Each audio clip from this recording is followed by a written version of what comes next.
생명이 잉태되고 생명이 태어나는 많은 프로그램들이 있지요. 이런 프로그램들을 소개할 때마다 그 프로그램의 주제가 붙는데 생명의 신비라고 그렇게 얘기를 합니다. 정말 신비이니까요. 어떤 산부인과 의사가 예수님을 믿지 않았는데 공부를 하고 생명이 어떻게 잉태되고 또 어떻게 태어나는 그 모든 과정들을 지켜 바라보면서 이건 뭔가 있다. 이건 분명히 뭔가 있다. 생명을 만드시고 생명이 자라게 하시고 생명을 태어나게 하는 신이 분명히 있다. 그래서 그 신을 찾아 나갔다가 예수님을 믿게 되었다는 얘기도 들어본 적이 있거든요. 여러분, 생명은 신비입니다. 가장 건강한 정자 하나가 5억 분의 1의 경쟁을 뚫고 난자 하나하고 수정을 해서 이 수정란이 자궁 내부에 착상이 되고 그때로부터 모체로부터 많은 영양을 공급받아서 태아로 발육하게 된다는 겁니다. 이미 알고 있는 내용을 얘기하는 것 같으지요? 찾아보고 다 외웠습니다. 그렇게 태어난대요. 이게 얼마나 신비인가요? 경이롭잖아요. 여러분, 그런데 이 성경은 이렇게 태어난 시, 이렇게 태어난 것에 대해서 굉장히 기분 좋지 않는 얘기를 오늘 우리에게 해주고 있거든요. 여러분, 오늘 본문 1장 23절을 보면 이렇게 써져 있어요. 너희가 거듭난 것은 썩어질 씨로 된 것이 아니다. 거듭난 것, 우리가 예수님을 믿고 거듭났잖아요. 이것은 썩어질 씨로 된 것이 아니래요. 그러면 여러분들이 아이를 딱 낳았을 때 이 아이는 거듭난 아이로 낳으신가요? 아니면 거듭나지 않는 아이로 낳으신가요? 거듭나지 않는 아이로 낳잖아요. 거듭난 사람이 썩어지지 아니할 씨로 됐다고 한다면 거듭나지 않는 여러분들이 아이를 낳는 이 아이는요, 썩어질 씨로 된다는 거예요. 썩어질 씨. 기분 안 좋잖아요. 어떻게 믿음의 자녀들이, 믿음의 부모들이 아이를 낳는데 이 아이가 썩어질 씨로 태어나느냐는 겁니다. 그렇게 아이들이 태어나서 나중에 예수님 믿고 거듭나야만 다시 태어난다고 그러잖아요. 이렇게 다시 태어나는 것은 썩어지지 않을 씨로 태어났다라고 얘기를 하거든요. 이걸 먼저 알아봐야지요. 이게 도대체 무슨 얘기인지. 로마서 8장 2절을 보면 이런 말씀이 있어요. 우리가 예수 그리스도의 생명의 성령의 법이 우리가 죄와 사망의 법에 있을 때 우리를 건져주셨대요. 생명의 법이 죄와 사망의 법에 있는 우리를 건져주셨답니다. 살려주셨답니다. 우리는 죄와 사망의 법 아래 놓여있는 그런 존재였다는 겁니다. 예수님을 믿기 이전에는요. 어떤 죄 아래 있었을까요? 반드시 죄인이 되어지는 죄요. 죄를 짓지 않을 가능성은 0.00001%도 없는 그런 존재적인 죄인으로 우리는 태어났다는 겁니다. 본질적으로 우리가 죄인이라는 거예요. 죄와 사망의 법 아래 있대요. 사망의 법. 이게 무슨 얘기인가요? 죽잖아요. 태어난 것은 죽으려고 태어나는 거잖아요. 우리는 모두 다 죽잖아요. 그래서 죄와 사망의 법 아래 놓여있는 존재가 바로 저와 여러분들이라는 얘기입니다. 기분 나쁘지만 어떻게 하겠어요? 우리는 썩어질 씨로 태어난 존재들입니다. 그렇게 살아가다가 거듭나고 예수님을 만나서 거듭나고 다시 태어나는 것은 썩지 아니할 씨로 태어난 그런 존재라는 거예요. 썩지 아니할 씨, 썩어질 씨로 태어났다가 썩지 아니할 씨로 거듭난다. 여러분, 이게 우리가 너무너무 잘 아는 얘기, 그리고 서로 잘 주고받는 얘기예요. 예수 그리스도와 함께 십자가에서 함께 죽었다가 예수님이 부활하실 때 다시 살아났다는 얘기예요. 이걸 좀 더 손에 잡히게 이해할 수 있으려면 여러분 세례 받으시잖아요.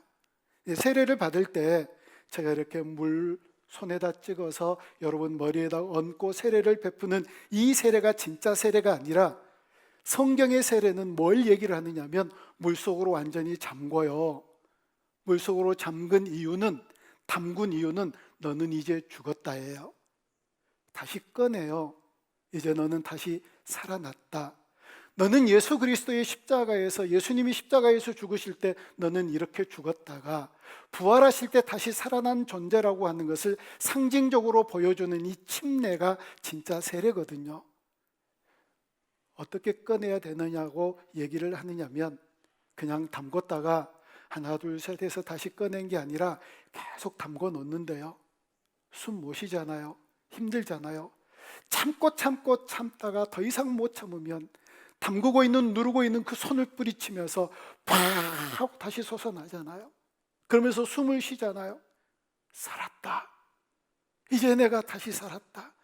이게 바로 침례가 의미하는, 예수님의 십자가와 함께 죽었다가 다시 살아나는 존재가 바로 우리들이고, 우리가 그렇게 거듭난 것은 다시 썩지 아니할 시로 다시 태어났다라고 얘기를 하는 거예요. 여러분, 썩어질 시로 태어났다가 예수님을 믿고 썩지 아니할 거듭난 시로 우리가 다시 태어난 줄로 믿습니다. 우리는 그런 존재라는 거예요. 그런데 이 썩어지지 아니할 시가 뭐냐고 얘기를 하느냐면 1장 23절에서 살아있는 하나님의 말씀이래요? 항상 있는 말씀이래요? 말씀이 살아있어요? 여러분, 어떻게 받으세요? 정말 말씀을 살아있는 말씀으로 받으신가요? 말씀이 살아있다라고 하는 게 경험되어졌던 적이 있으신가요? 실감해 보셨나요? 성경이 먼저 이 말씀은 살아있다고 얘기를 해요. 요한복음 1장 1절 말씀을 우리 함께 같이 읽어봅니다. 요한복음 1장 1절 말씀이에요. 시작. 태초에 말씀이 계시니라. 이 말씀이 하나님과 함께 계셨으니 이 말씀은 곧 하나님이시니라. 아멘.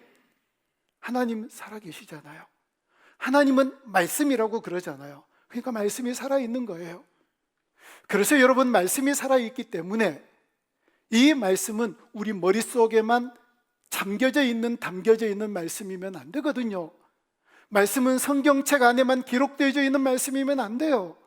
말씀은 장롱 속에 캐비닛 안에 담겨져 있는, 숨겨져 있는 것이 되어서는 안 되고, 이 말씀은 날마다 살아 역사에서 우리를 움직이고 우리의 삶을 이끌어 나가고 우리를 감동시키고 우리를 새롭게 하고 우리를 변화시키는 말씀이어야 될 줄로 믿습니다. 말씀이 살아있다고 그러니까요. 아니, 실제로 이 살아있는 말씀이 어떤 역사를 일으켜 세워가는지 히브리서 4장 12절에서는 이렇게 말씀하세요. 히브리서 4장 12절을 같이 읽습니다. 시작.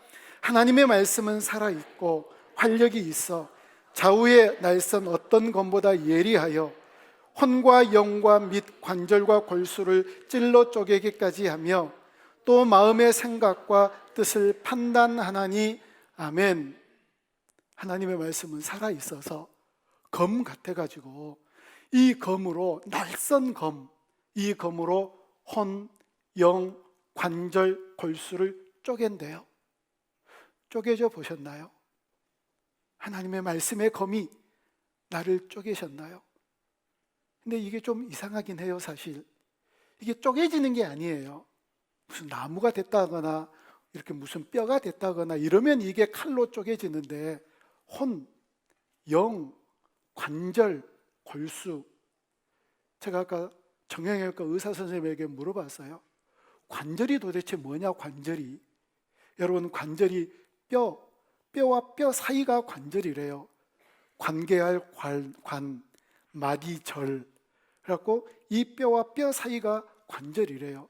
이게 쪼개지는 게 아니에요. 골수, 이게 쪼개지는 게 아니잖아요. 근데 이게 쪼갠대요. 이게 무슨 얘기냐면 인간의 어떤 육체적인 구조를 얘기하는 게 아니라 우리의 모든 본성을 수사학적으로 표현하는 거거든요. 그런데 여러분, 우리의 본성이 쪼개졌느냐고요? 하나님의 말씀에 부딪히고 여러분이 말씀을 들을 때 내 옛 기질들이 쪼개지셨나요? 정말 하나님께서 기뻐하시지 않는 습관들이 쪼개졌나요? 내 옛 자아들, 옛 사람들이 쪼개졌나요? 우리 주님을 믿지 않았을 때 내 마음껏 살았던 세속적인 그런 욕망들이 쪼개졌나요? 아니, 하나님의 말씀은 쪼개져야 된다고 그러잖아요. 근데 과연 쪼개졌느냐는 거예요. 또 이 하나님의 말씀이 내 마음과 생각을 감찰하신대요. 내 아내에게도 내 남편에게도 한 번도 들켜본 적이 없는 내 마음과 생각, 그렇게 수십 년 지기의 내 친구에게도 들켜본 적이 없었던 내 마음과 생각, 늘 함께 살던 내 가족에게도 언제 한번 드러나 본 적이 없고 노출돼 본 적이 없고 들켜본 적이 없는 내 마음과 생각, 그것 하나님이 들여다보신대요. 들여다보신대요. 할렐루야예요? 아니면 끔찍하세요? 어느 쪽이세요? 하나님이 우리의 마음을 감찰하시고 우리의 생각을 들여다보신다고 그러니까 좋으세요? 아니면 끔찍한가요? 그렇게 하나님께서 나를 들여다보시는데 그래도 우리가 변하지 않고 나를 포기하지 않고 계속해서 숨기고 감추고 들키지 않는 그런 인생을 살아간다면 도대체 어떻게 되겠느냐고요. 설교자 입장에서, 목회자 입장에서 늘 말씀을 준비하고 또 목회하면서 요즘에 정말 가장 큰 고민이 그거예요. 설교해서 얼마나 변화되나, 말씀을 전하고 또 듣고 그러면서 얼마나 변화되나, 어떤 변화가 있으신가요? 운동력이 있어 날선 검으로 그 검과 같은 하나님의 말씀을 대하면서 얼마만큼 내 기질과 내 습관과 내 더러운 것들이 다 사라지고 소멸되고 새로워지느냐고요. 또 말씀드려요. 어떤 목사님이 설교를 했대요. 구원에 이르도록 자라가야 합니다 제목으로 설교를 했는데 그 다음 주일날 주보를 보니까 또 구원에 이르도록 자라가야 합니다. 아이고 인생 잘못 됐는갑네. 그랬더니 지난주에 했던 설교를 똑같이 하더래요. 괜찮네. 지난주에 듣고 그냥 잊어먹었는데 한 번 더 들으니까 또 새롭네. 이것도 괜찮네 하고 갔는데 다음 주에 왔더니 또 똑같은 설교를 하는 거예요. 실실 짜증이 나기 시작을 해요. 근데 또 똑같은 그 다음 주에 설교를 해요. 이제 이 정도 되면 참지를 못하는 거지요. 목사님 왜 그래요? 설교거리 다 떨어졌어요. 그렇게 편하게 설교하시려고 그러세요? 이때 목사님이 그랬대요. 새로운 거 해봤자 뭐해? 구원에 이르도록 자라가지 않는데 뭐하냐고. 맨날 부주하고 세주하고 내주에도 안 자라가는데 뭐하느냐고. 또 새로운 거 들어봤자 뭐하느냐고. 또 지식을 전달받고 또 이 말씀 듣고 저 말씀 들어봤자 뭐하느냐고. 안 변하는데 안 자라가는데. 여러분, 하나님의 말씀을 들으면 자라가야 되는데, 하나님의 말씀을 들으면 쪼개져야 되는데, 마음과 생각을 감찰하시는 우리 주님 앞에 포기하고 항복하고 나아가야 되는데 계속해서 그렇지 못하니까요. 그래서 자라가자고 그렇게 얘기를 하는 거거든요. 그리고 여러분, 또 이 하나님의 말씀, 이 썩지 아니할 씨, 이것이 하나님의 말씀으로 된 것인데 이 말씀은 살아있기도 하지만 이 말씀은 항상 있대요. 변하지 않는데요. 여러분, 세상에 변하지 않는 것이 무엇이 있던가요? 다 변하잖아요. 여러분, 사진만 봐도 알잖아요. 옛날 사진 한번 봐보세요. 변하셨어요? 안 변하셨어요? 저도 머리가 이러지 않았어요. 옛날에는 이렇게 하면 넘어갔어요, 뒤로. 그런데 지금 이렇게 됐다고요. 다 변하지 않는 게 하나도 없어요. 모든 게 변해요. 사랑하는 여러분, 지혜로운 사람은 어떤 사람들이 지혜로우냐면 변하는 것과 변하지 않는 것을 분명하게 구분할 줄 아는 사람들이 지혜로운 사람이에요. 어리석은 사람은요, 영원하지 않는 것들을 영원한 것으로 착각하고 붙들고 사는 사람이요, 얼마나 어리석어요. 여러분들이 보니까 누군가가 아이고 저것 없어져 버릴 걸 꼭 붙잡고 사네, 언젠가는 사라져 버릴 것 저것에다 목매고 사네, 언젠가는 없어져 버리고 말 것을 어떻게 저기에다 올인을 하면서 살까. 안 안타까울 것 같으세요? 팔 동동 구를 것 아니에요? 그러지 마, 그것 없어져, 타버려, 사라져, 언젠가는 없어질 거야. 아니, 그런데 정작 그런 것들을 자기 자신이 붙잡고 살아가는 걸 모른다고요. 가장 어리석은 사람이요. 정작 내가 그걸 붙잡고 살아요. 거기에 목매고 살아요. 올인하고 사는 거예요. 이게 가장 어리석은 사람이라는 거죠. 그러나 하나님의 말씀은 영원하다고 얘기해요. 풀은 마르고 꽃은 시드나 하나님의 말씀은 영원한 줄로 믿습니다. 이 말씀으로 우리가 썩어지지 아니할 씨로 다시 태어난 존재가 바로 저와 여러분들인 줄로 믿습니다. 우리가 그런 존재거든요. 썩지 아니할 씨는 하나님의 말씀, 살아있는 말씀, 항상 있는 말씀이래요. 그리고 베드로전서 2장 1절은 그러므로 라고 시작을 해요. 자, 그러므로는 뭘 얘기하지요? 그 이전에 뭔가 있었다는 거예요. 자, 썩지 아니할 씨로 우리가 거듭났으면, 썩지 아니할 씨로 우리가 거듭 태어났으면, 다시 태어났으면, 그러므로 어떻게 해야 된다고요? 2장 1절을 우리 다시 한번 같이 읽습니다. 시작. 그러므로 모든 악독과 모든 기만과 외식과 시기와 모든 비방하는 말을 버리고, 아멘. 악독을 버리래요. 그냥 조금 악한 것 아니에요. 아주 무자비한 악이라는 거예요. 기만을 버리래요. 다른 사람들을 속이는 거잖아요. 시기 버리래요. 다른 사람들이 성공하는 것을 방해하는 것이잖아요. 비방하는 것, 다른 사람들이 얘기한 그 모든 사실들을 왜곡하고 빗둘고 그래서 사람들을 함정에 빠뜨리는 일들이잖아요. 이런 모든 것들을 다 버리래요. 조금씩 남겨놓으라고 얘기하잖아요.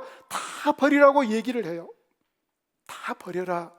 내가 생각할 때 이 정도는 세상을 살아가는 지혜 아니겠는가 생각하고 남겨두지 말래요. 다 버리래요. 그리고 1절은 버리라고 하는 이 부정적인 의미로 사용되어져 있지만 2절은 긍정적인 의미가 있어요. 자, 2장 2절 말씀을 우리 다시 한번 같이 읽습니다. 시작. 갓난 아기들 같이 순전하고 신령한 젖을 사모하라. 그로 말미암아 너희로 구원에 이르도록 자라게 하려 함이라. 아멘. 자, 여러분, 갓난 아기에게 있어서 엄마의 젖은 어떤 의미일까요? 좀 먹다가 나 이거 너무 질려, 딴 거 줘, 그러나요? 갓난 아기에 있어서 엄마 젖은 생명이에요. 유일무이해요. 젖은 애에게 다른 방법이 없어요. 아니, 우리야 이건 먹다가 질리면, 또 저건 먹다가 물키면 다른 건 먹으면 되잖아요. 아니, 이것저것 젖 먹다가 죽 먹다가 그것도 싫으면 이빨이 있으니까 이것도 깨물어 먹고 저것도 씹어 먹으면 될 일이잖아요. 아이에게 젖은요, 생명이에요. 그 젖이 없으면 까무러치듯 저질러져요. 미친 듯이 젖을 찾아요. 주님이 말씀하세요. 너희들 썩어지지 아니할 씨로 거듭났느냐? 하나님의 말씀이 구원에 이르도록 자라가려고 하는 이런 사모하는 마음들이 과연 있느냐라고 묻는 거예요. 여러분, 신령한 젖을 사모하는 명백한 이유, 그걸 뭐라고 얘기를 하느냐면 2절에서 그렇게 얘기를 하잖아요. 구원에 이르도록 자라가게 하려 함이라. 구원에 이르도록 자라가게 하기 위하여서, 정말 자라가기를 원한다면, 자라가야 된다면 너희들이 신령한 젖을 사모하라는 거예요. 사모하라. 하나님의 말씀이 살아있고 항상 있어서 이 말씀이 내게 부딪히면 내 옛 자아들이 깨어지고 내가 변화되고 새로워진다, 이렇게 늘 말씀을 하면서도 또 저에게 고민이 있어요. 이게 추상적으로 들리면 안 되는데, 여러분 이런 설교 한두 번 들어보셨나요? 그런데 변하지 않는 게 이제 이게 문제잖아요. 그럼 도대체 어떻게 할까요? 저는 그래서 여러분들에게 말씀드리고 싶어요. 이 말씀대로 사모하세요. 오늘도 말씀을 들었는데 오늘 말씀 잘 들었다, 그리고 집에 아무 일도 없이 가는 그런 인생이 아니라 변하라고 그랬는데, 이 말씀이 내 영과 혼과 관절과 골수, 내 모든 본성을 쪼갠다고 그러는데 나는 왜 변하지 않나? 나는 왜 그대로나? 나는 왜 어제와 오늘이 똑같고 전과 지금이 똑같고 나는 왜 항상 그 모양인가? 항상 그 모양인가? 주님, 정말 나는 변하고 싶어요. 주님, 나는 정말 새로워지고 싶어요. 주님, 나는 정말 이 하나님의 말씀대로 살아가고 싶어요. 이렇게 어린아이처럼 생명으로 삼고 그걸 미친 듯이 사모하는 마음이 우리 가운데 있느냐고요? 있으면 돼요. 없으면 안 돼요, 여러분. 사모하는 마음이 없으면 안 돼요. 정말 간절한 마음으로 신령한 젖을 사모하는 갓난이에요. 갓난. 지금 막 난 이 아이, 젖이 없으면 어떻게 하느냐고요? 그 애가 뭘 찾아요? 젖밖에 찾을 게 없잖아요. 그것처럼 주님, 내가 이것밖에 없습니다. 나 변화되고 싶습니다. 새로워지고 싶습니다. 이렇게 간절히 사모할 때, 늘 말씀으로 부딪힐 때 주의 성령께서 오셔서 우리를 변화시키시고 새롭게 하셔 주실 줄로 믿습니다. 반드시 그래야 되거든요. 사랑하는 여러분, 우리가 거듭난 것은 썩어지지 아니할 씨로 된 줄로 믿습니다. 그 썩지 아니할 씨는 다른 것이 아니라 살아있는 말씀, 하나님의 항상 있는 말씀입니다. 이 말씀 얼마나 많은 시간 동안 들으셨나요? 얼마나 많은 세월 동안 몇 편의 말씀을 들으셨나요? 그래서 그 말씀 때문에 구원에 이르도록 성숙한 그리스도인으로 자라가셨나요? 얼마만큼 변화되셨나요? 제가 기대하는 것 있어요. 우리 온 성도님들이 서로 만날 때, 다음 주에 또 만나고 다음 주에 또 만나고 서로 얘기할 때 어떻게 저렇게 변하지? 1년 전만 해도 저러지 않았는데, 아니 지난달에만 해도 저러지 않았는데 어떻게 저렇게 변했지? 어떻게 그렇게 변하셨어요? 어떻게 그렇게 성숙하셨어요? 어떻게 그렇게 자라가셨나요? 서로 깜짝깜짝 놀래며 서로 도전을 받고 또 자라가는 그런 복된 그리스도인이 다 되어줄 수 있기를 주님의 이름으로 축원합니다.